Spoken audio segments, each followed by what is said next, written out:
È indignato di cosa? Vuole querelarmi per quale motivo?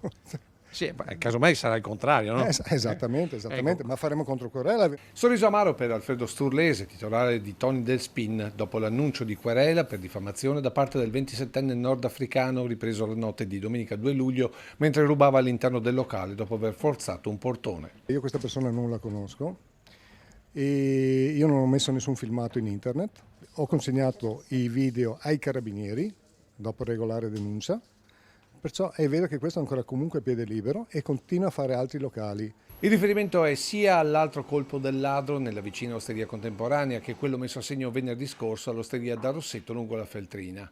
Tutti i luoghi dove il giovane è stato ripreso e soprattutto identificato dai carabinieri. Se lui si sente diffamato vuol dire che sta ammettendo di essere colpevole, perciò se dice che non è lui perché si scalda tanto, scusa.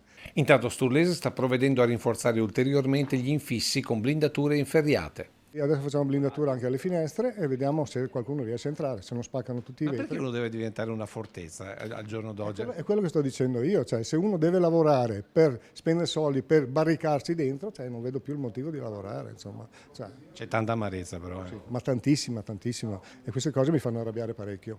Perché soprattutto abbiamo questa gente che va in giro a delinquere e non viene fatto nulla. Questa gente va in giro tranquilla e ti saluta anche. Ma stiamo scherzando?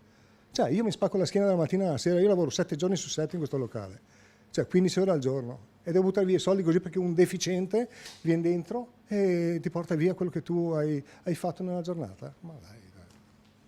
Non è più tollerabile una cosa del genere, non è più tollerabile. Per questo, oltre alla controquerela, Sturlese chiama a raccolta tutta la categoria. Se le istituzioni non fanno qualcosa vedremo di far noi qualcosa. Noi commercianti, noi adesso vediamo. C'è la solidarietà però dei commercianti. Sì, per adesso non ho sentito molto. Quando torniamo operativi vedremo di metterci d'accordo, vedere di fare qualcosa un po' per tutti.